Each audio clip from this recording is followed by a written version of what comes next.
观众朋友好，欢迎收看美国快报。本期节目的主要内容有：圣诞节，川普打击尼日利亚 ISIS 分子；川普 2.0 重塑移民体系，成绩斐然，美国人更安全；俄乌战事现转机；美媒预告川普将会晤泽伦斯基；美国锁定伊朗、委内瑞拉相关油轮，拟升级登船行动；圣诞老人超速被拦下，与警察互动超搞笑。下面来看详细内容。大家好，今天是2025年12月26日，星期五。首先来关注圣诞节，川普打击尼日利亚 ISIS 分子。美国总统川普周四12月25日表示，美国对尼日利亚伊斯兰国 ISIS 恐怖分子发动了猛烈而致命的打击，这个恐怖组织正在攻击尼日利亚基督徒。川普在 Truth Social 平台上发帖说，我先前曾警告过这些恐怖分子，如果他们不停止屠杀基督徒，必将付出惨重的代价。今晚他们就付出了代价。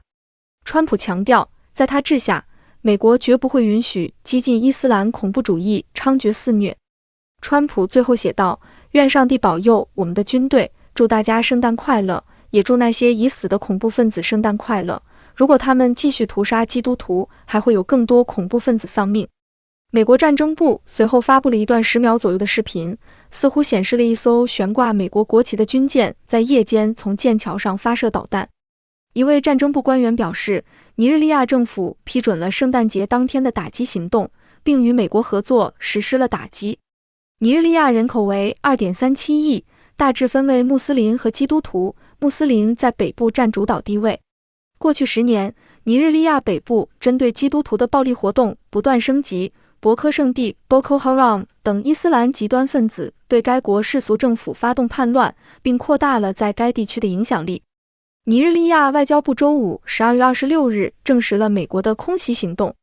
该国外长尤素福·图加尔周五对当地电视台 Channels TV 表示，是尼日利亚向华盛顿提供了情报。刚才为大家带来了美国的最新热点。更多精彩内容，请继续关注美国快报。如果您还没订阅，记得点击订阅并开启小铃铛，别错过我们的每一期更新。接下来，我们再来关注川普 2.0 重塑移民体系。大纪元12月26号报道，临近年中，川普政府多个部门发布年终总结报告，展现近1年来在移民相关领域各项政策的成效。上任伊始，川普签署26项行政命令，其中至少7项涉及移民问题，包括宣布大规模非法移民入侵边境为国家紧急状态，并借助军队、联邦、州及地方执法力量加强边境控制，以及动用外敌法扩大遣返范围。到2025年底，川普政府加强移民执法。根据来自国土安全部等相关部门的年终报告与新闻发布，主要成绩如下：1、非法越境逮捕量降至50年来低点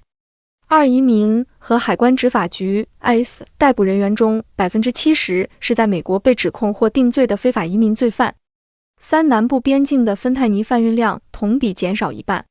；4、反欺诈和国家安全处 FDNS 完成调查近2万欺诈案，其中 65% 的案件存在欺诈行为；5、终止对移民项目的滥用和剥削行为；6、美国公民及移民服务局 USCIS 通过打击选民欺诈和阻止外国人投票，确保美国选举程序的公正。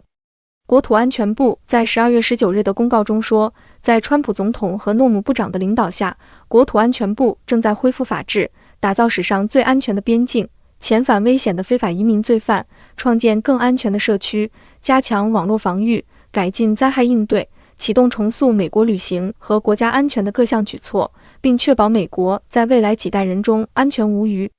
美国公民及移民服务局 USCIS 局长约瑟夫 ·B. 埃德洛在12月22日的公告中表示， USCIS 的年终评估表明，其采取的执法行动和政策调整旨在打击移民欺诈，加强审查并保护美国社区。这些努力凸显了川普总统和诺姆部长致力于恢复移民制度的诚信，并将国家安全和美国人民的利益放在首位。好，我们继续来关注俄乌战事现转机。美媒预告川普将会晤泽伦斯基。美国 Axios 新闻网记者瑞维26日在社群平台 X 引述乌克兰官员指出，美国总统川普预计将在本月28日于佛罗里达州海湖俱乐部与乌克兰总统泽伦斯基会晤。泽伦斯基同日稍早也在社群媒体上亲自预告，乌克兰首席谈判代表乌梅洛夫已向他回报，近期与美方进行了最新接触，并说，我们已同意在不久的将来与川普总统举行最高级别的会晤。很多事情能在新年之前定夺，泽伦斯基最后也强调荣归乌克兰。在这番谈话之前，美国与乌克兰代表才刚完成新一轮磋商，敲定一份旨在结束俄乌战争的20点和平计划，并已送交俄罗斯征询回应。泽伦斯基日前在记者会上指出，最新版计划主张冻结目前前线，同时删除要求乌克兰在法律上承诺放弃加入北约的条款。不过，俄罗斯至今仍未对计划内容做出具体回应，仅表示仍在构思立场，和平进程能否推动，仍有待观察。接下来，我们来看看美国的升级行动。美国锁定伊朗、委内瑞拉相关油轮，拟升级登船行动。美国海岸警卫队在大西洋持续追捕一艘名为 Bella 的伊朗、委内瑞拉相关超级油轮。截至今天12月26日，这艘油轮仍持续逃逸，追捕已进入第7天。据《华尔街日报》报道，美方派出快艇和巡逻机跟踪，但因专门登船部队资源有限，暂未强行登船，正等待增援。美方已调派一艘国家安全快艇，预计明天抵达，届时将携带完整登船小组，最早于12月27日尝试强行登船。Bella 目前位于国际水域 ，ACE 信号关闭，过去数日发出多次求救信号，称受美国军舰威胁。这是特朗普政府本月针对委内瑞拉石油贸易的第3次行动。美国政府认为马杜罗在大选中作弊，其政权非法。马杜罗本人被视为贩毒集团太阳卡特尔 Cartel de los Soles 的首领，该集团于2025年11月被美国指定为外国恐怖组织。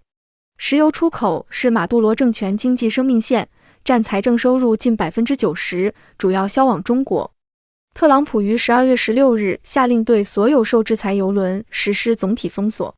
到目前为止，美国海岸警卫队已在加勒比海拦截2艘走私委内瑞拉石油的船只，Bella 为第3艘目标。美方强调持有合法扣押令，将没收船只及货物。若成功，将进一步重创委内瑞拉财政，预计2026年损失数十亿美元。最后，我们来关注一条节日趣闻：圣诞老人超速被拦下，与警察互动超搞笑。美国俄亥俄州日前出现一段让人会心一笑的交通拦查。一对打扮成圣诞老人和圣诞奶奶的年长夫妻，因为开车超速被警方拦下，原本以为要吃罚单，没想到却和警察聊成一片，现场笑声不断，最后不但没有被开罚，还一起拍照，互祝圣诞快乐。这段趣闻是由富尔顿县警长办公室在12月20日分享到脸书，并公开警方随身摄影机画面。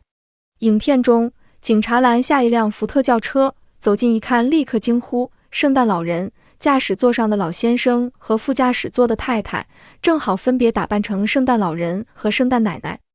两人向警方解释，他们这身装扮其实是要去给正在上班的女儿一个惊喜。聊天过程中，圣诞老人还主动告知自己有合法的隐蔽携带武器许可证。警察听了也忍不住开玩笑说，现在连圣诞老人都得配枪了。圣诞奶奶马上接话笑回，北极现在也不太平静了。得知是因为超速被拦下，圣诞老人坦诚没注意到车速。警察最后只提醒开慢一点，还笑说要是真的开罚单，恐怕会被列进顽皮清单，收不到礼物。临走前，三人合影留念，在笑声中互道一声圣诞快乐。以上就是今天美国快报的内容，